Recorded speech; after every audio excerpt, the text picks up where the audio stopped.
In the dark of night, a team of divers prepares for a dangerous expedition. Their journey will take them 60 miles offshore and a half-century back in time.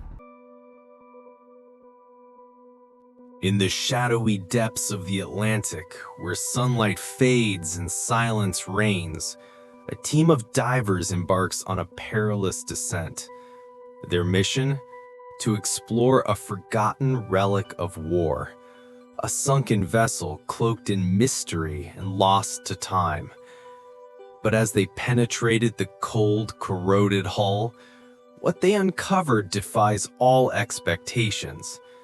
Long-buried secrets rise to the surface, challenging history and raising questions no one thought to ask. What lies within this underwater tomb, and why has its story been erased? Prepare to journey into the unknown, where every revelation leads to deeper intrigue. U-869 was one of Nazi Germany's long-range, deep-diving war machines, built to be a terror beneath the waves. We're talking nearly 250 feet of a formidable underwater war machine, 6 torpedo tubes, and a captain with nerves of steel. Launched in 1943, U-869 was part of the infamous Type I Seacrest 40 class, which was basically the luxury sedans of death-dealing U-boats. It was bigger, badder, and designed to sneak into enemy waters and cause havoc without ever being seen. So where did this piece of Nazi engineering go? Hold on to that thought, because things are about to get deep. And what those divers eventually found inside the ship, let's just say history got a rewrite, and not the kind they teach you in school. The disappearance that made no sense. U-869's Vanishing Act. According to wartime documents, U-869 was assigned to patrol the waters near the Strait of Gibraltar, a tricky, narrow spot where Allied ships often ended up bumping into each other. Their mission was to intercept, disrupt, and vanish. Except things went off the rails, and definitely not as planned. In February of 1945, a United States Coast Guard cutter reported a sunken German sub near Gibraltar. The Allies dusted off their hands and gave themselves a pat on the back for taking another Nazi U-boat down. They chalked this submarine to be the U-869, tossed it in the file, and called it a day. However, that wasn't U-869, and for decades, no one questioned the report. Not the United States Navy, not the historians, and not even the families of the 56 German sailors who supposedly went down with the boat. It was just another lost story in the pages of World War II, another line on the list of the dead. There were no confirmed sonar hits, no wreckage, no photos, just wartime paperwork. And if you've ever read war reports from back then, you know accuracy is not their strong suit, especially when the Atlantic is a literal war zone, and people are guessing coordinates while dodging torpedoes. Officials declared the U-869 case closed, but the real U-869 had been rerouted and never got the memo. What really happened will shock you. U-869's final mission was marked by confusion and miscommunication. Initially, on December 29, 1945, U-Boat Command ordered U-869 to patrol waters off the New Jersey coast. However, due to concerns about fuel limitations, this order was later rescinded, and U-869 was instructed to shift its patrol area to the west of Gibraltar, excluding the strait itself. Despite multiple attempts, U-869 did not acknowledge these updated orders, and the last communication from the submarine was on January 10, 1945, reporting its fuel supply but not its position or acknowledgement of the new patrol area. As a result, German command presumed U-869 was operating near Gibraltar, and upon its disappearance, assumed it was lost there. For the next 40 years, U-869 was nothing but a ghost ship, a whisper in old documents. Families of the lost crew had no graves, no wreck to mourn, just a name on a memorial and a whole lot of unanswered questions. Even military historians couldn't agree. Some stuck to the Gibraltar story while others started digging, and what they found decades later off the coast of New Jersey would blow the lid off the whole thing. So how did one of Hitler's deadliest machines vanish without a trace, only to be found exactly where no one was looking? The Jersey discovery that shook history. Let's rewind to the summer of 1991. The weather is hot, classic rock on the radio, and somewhere off the coast of Point Pleasant, New Jersey, a group of weekend thrill seekers was about to stumble on something that would flip decades of military history upside down. They were a bunch of dedicated wreck divers, guys who treated deep-sea exploration the way some people treat fantasy football. John Chatterton and Richie Kohler, two of the most respected and, dare I say, reckless wreck divers on the East Coast scene.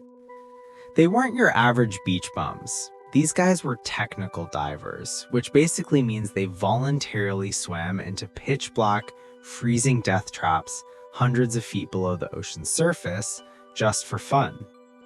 That summer, their goal was to explore uncharted wrecks scattered along the seafloor, armed with nothing but sonar, grit, and some highly questionable life insurance. Now, you have to understand that the waters off Jersey are like an underwater junkyard. There you would find shipwrecks from wars, storms, and shipping disasters scattered all over the ocean floor, just sitting there like forgotten metal ghosts. When their sonar picked up a long, sleek blip about 60 miles offshore at a depth of 230 feet, it wasn't exactly shocking, however, it was unusual. The image that popped up looked suspiciously like a submarine, and not a fishing boat. Their first dive down to the wreck was a mess. The current was too strong, their visibility was poor, and everything down there felt wrong. It was cold, pitch dark, and the structure they'd found was twisted and covered in fishing nets. Imagine crawling through a haunted metal cave where you can only see 3 feet in front of you and where every step forward could mean disaster. That is what the dive felt like. But they knew immediately that this wasn't just any wreck. This was something big. Here's where things start to get interesting though. When John Chatterton and Richie Kohler returned to the surface and started doing their research, all the historical records told them the same thing. There was no German U-boat lost anywhere near that location. According to Allied records, the last known position of U-boat activity during that phase of the war was all the way across the Atlantic, near the Strait of Gibraltar, which was thousands of miles from the Jersey coast. So what exactly were they looking at? To make things even sketchier, there were 0 markings on the wreck. No hull number, no nameplate, nothing that gave it up that it was a German submarine that had been there since 1945. Just twisted steel, sealed hatches, and the echo of something long forgotten. Chatterton and Kohler were in too deep at this point, literally and figuratively, because they had just found a ghost sub that officially did not exist. They nicknamed it Yoo-Hoo, and it became an obsession. For years, they returned to the site, diving again and again under brutally dangerous conditions. And this was not your average scuba situation. These dives involved mixed gases, meticulous decompression schedules, and the constant danger from the bends, hypoxia, or getting trapped in twisted, rusted steel.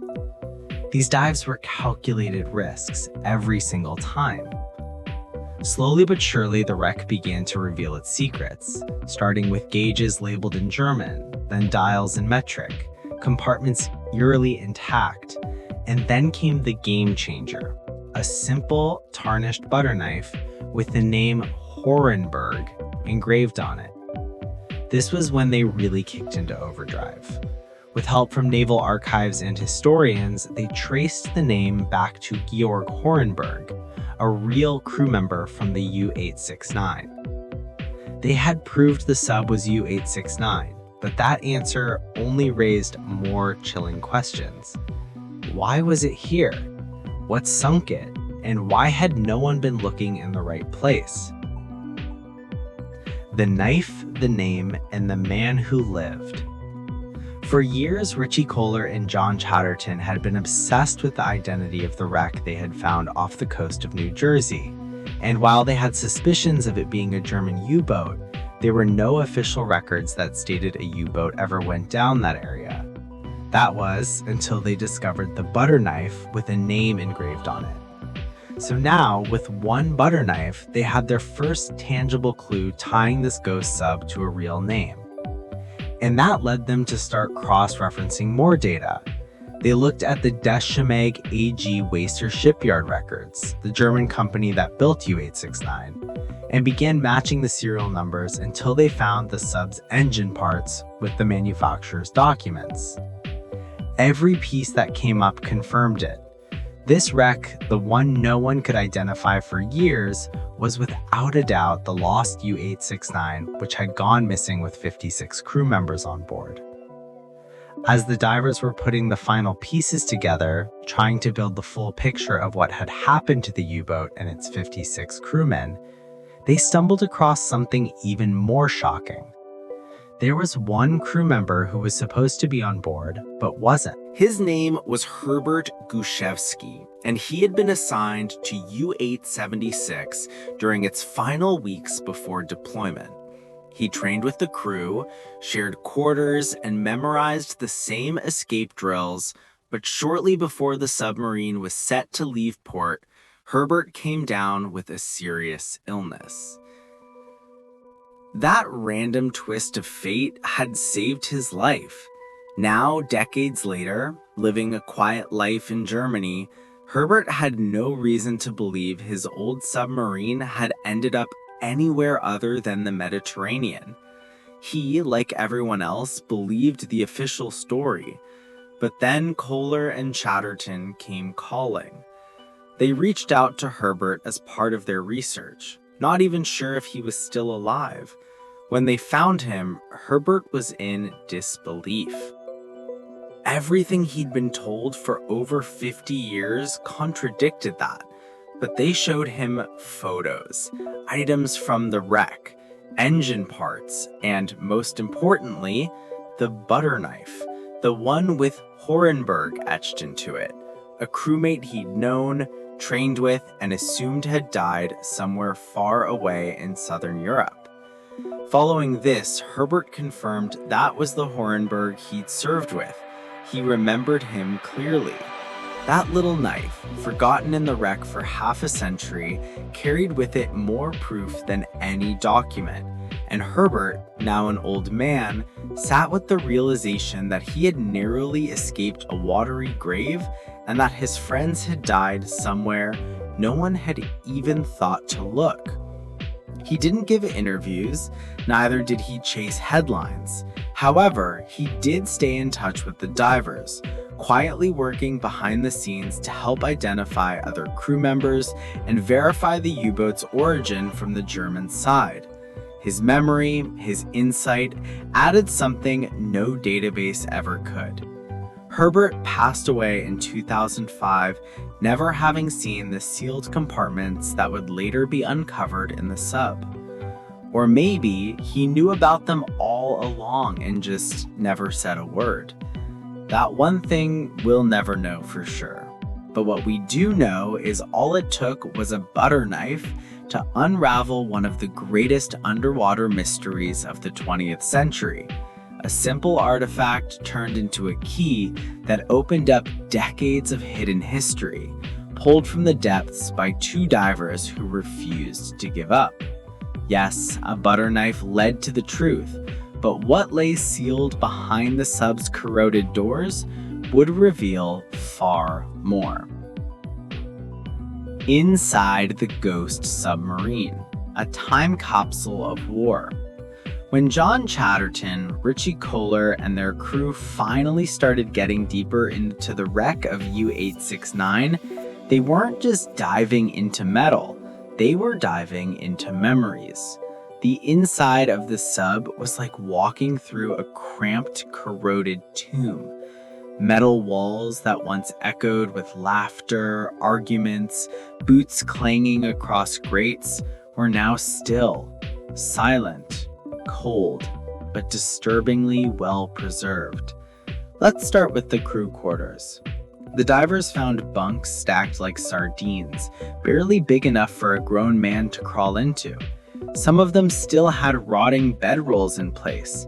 A few had books nearby, their pages warped from decades underwater, but still legible enough to read. Then came the mess hall, or what was left of it.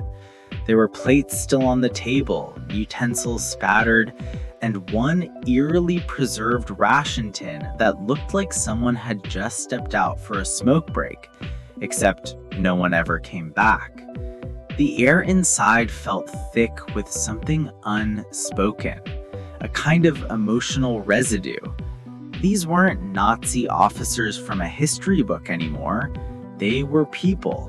Some 19-year-olds, others 22-year-olds. They were guys trying to kill time between patrols, probably arguing over food or joking about their superiors. According to speculations, in one corner of the wreck, the divers found a locker that popped open, its contents still floating nearby. Inside were a pair of leather gloves, a rusted harmonica, and a deck of playing cards sealed in plastic. In the middle of a war, beneath crushing pressure, surrounded by torpedoes and death, someone had taken the time to bring music. It was a punch to the gut, proof that life aboard U-869 wasn't just mechanical, but it was human. The control room was a twisted steel cage of buttons, levers, and broken glass. Most of the gauges had shattered under the pressure, but some still clung stubbornly to the walls. They were German labels, metric numbers, and it was like being inside a control panel designed for wartime operations. You could almost picture the crew standing there, fingers flying over switches as orders barked down the narrow halls. One of the most disturbing areas was the torpedo room. The divers discovered that several of the torpedo tubes were still sealed, which raised even more questions. If they'd been attacked, why hadn't they fired? If it was an accident, what actually went wrong? The torpedoes themselves were long gone, some inaccessible, and all around the submarine were these eerie signs of everyday life, the things no history book bothers to mention. Boots still lined up against a wall, shaving kits, a rusted toothbrush, and a cracked mirror that still caught the beam of the diver's torch. A man probably looked at himself in that mirror the morning the submarine went down. He probably fixed his collar, smoothed his hair, and thought about home. That was the part that haunted the divers more than anything, the intimacy of it. What shocked everyone was just how much had been preserved.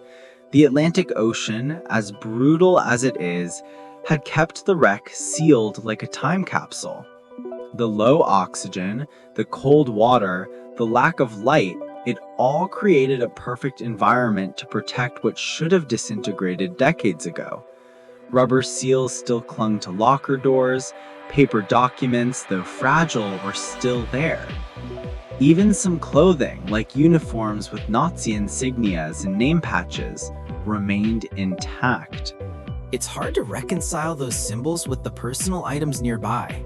It made everything real, not in a political sense, but in a painfully human one. These weren't characters in a textbook. They were scared young men shoved into a steel tube and told to fight for a crumbling empire. Some of them probably believed in the cause. Some didn't, but in the end, it didn't matter. The ocean didn't care what side you were on. It took them all the same. U-869 wasn't just a submarine anymore. It was a memorial, one that had been waiting, buried beneath the waves, for someone to come looking. And thanks to those divers, the voices inside finally got heard. Personal items, sealed torpedo tubes, and a mirror that may have reflected someone's final glance. Something went terribly wrong aboard U-869. But what if the true threat came from inside? Who really sank U-869? The theories, the drama, the debate. Let's start with the most spine-chilling theory. U-869 sank itself, but not sabotage or desertion. We're talking about one of the worst nightmares any submarine crew could imagine. A circle runner. If you're not familiar with what a circle runner is, it basically refers to a malfunctioning torpedo that, instead of traveling straight toward its target, veers into a circular path, potentially endangering the vessel that launched it. You fire a torpedo, it takes a wild turn, and a few seconds later, it's your own coffin it cracks open. This occurrence was a known issue during World War II, affecting torpedoes from various navies, including those of Germany and the United States. Several U-boats were lost to their own weapons, which is the ultimate example of friendly fire gone wrong. Supporters of this theory believe U-869 launched a test torpedo or maybe even attempted an attack, but the torpedo's guidance system malfunctioned, made a wide loop, and smacked the submarine hard before anyone had time to react. The damage seen on U-869's hull seems to back this up. An explosion that caused internal destruction more than external. The blast appears to have come from within, pushing metal inward and crumpling compartments like a soda can stepped on by a giant. Here's the thing though, while that theory is terrifying and totally plausible, it's not the only story being passed around the underwater gossip mill. Another theory, backed by the United States Navy records, says that U-869 was destroyed in combat by United States destroyers. According to this version, two United States ships, the USS Howard D. Crone and the USS Coiner, made contact with a U-boat on February 11, 1945, somewhere off the East Coast. They supposedly picked up acoustic signals, identified them as a submarine, and then launched a coordinated depth charge attack. After the war, when military reports were being cleaned up and sorted like receipts after tax season, that U-boat kill was officially credited as the destruction of U-869. Naturally, that should have been the end of the story, except the wreck didn't match the exact coordinates reported in those Navy logs. It was close, but not dead on. And the more the divers explored the wreck, the weirder things got. If U-869 was sunk by depth charges, then why were several of the torpedo tubes still sealed? Wouldn't a sub in active combat have fired at least one weapon? And if they had been caught off guard, wouldn't there be more signs of damage from above, not from inside? That's where the water gets murky. Pun absolutely intended, because yes, some parts of the submarine's outer hull showed warping that could be consistent with a pressure wave from a nearby depth charge, but the severity of the damage didn't quite match what you'd expect from a direct hit. Internally, the most damage seemed to stem from the forward compartments, exactly where a rogue torpedo might have struck if it turned back on its sender. So now we've got a tug of war. On one side, there's the self-inflicted explosion theory, on the other, the United States Navy's official version of events. And to be fair, both camps have receipts. But let's just say those receipts are stained, half-faded, and missing a few signatures. What really stirs the pot is the possibility that U-869 was operating under secret orders, rerouted during the chaotic final months of the war. By 1945, German command was a total mess. Communications were sloppy, orders changed constantly, and a lot of logs were either lost, destroyed, or never written down properly. So it's entirely possible U-869 was sent somewhere else, maybe even toward the United States, and no one ever recorded it. That theory would explain its weird location, the lack of defensive engagement, and even the confusion around who sunk it. Maybe the Navy did sink a U-boat on February 11th, just not this one. Then there's a darker theory, one with less documentation and more speculation, that suggests U-869 might have been on some kind of covert mission. Maybe transporting materials, maybe deploying operatives. No one knows for sure, but the secrecy around its discovery, the condition of the wreck, and the classified-like silence following the artifact recovery left a lot of people raising eyebrows. As for the consensus, it depends on who you ask. The United States Navy still stands by the destroyer theory. They've had it on record for decades and haven't budged. But divers, wreck historians, and many independent experts lean heavily towards the circle runner explanation. The internal damage, the sealed torpedo tubes, and the lack of engagement evidence, it all adds up. Not perfectly, but closely enough to feel right. So who really sank U-869? Was it a fatal error from within, or a stealth kill from above? The truth might still be sitting there rusting in silence. But one thing's for sure, this isn't just a story about a submarine. It's a story about uncertainty, about how even the coldest case can still burn with questions, and how sometimes not even the ocean can bury the truth for good. Two theories, missing records, and whispers of a covert mission. Yet no clear answer. But what if the wreck itself wasn't just evidence, but a message we were never meant to find? What the ocean remembered, the lessons of U-869. It's easy to think of World War II as something you only encounter in textbooks, documentaries, or old black and white newsreels.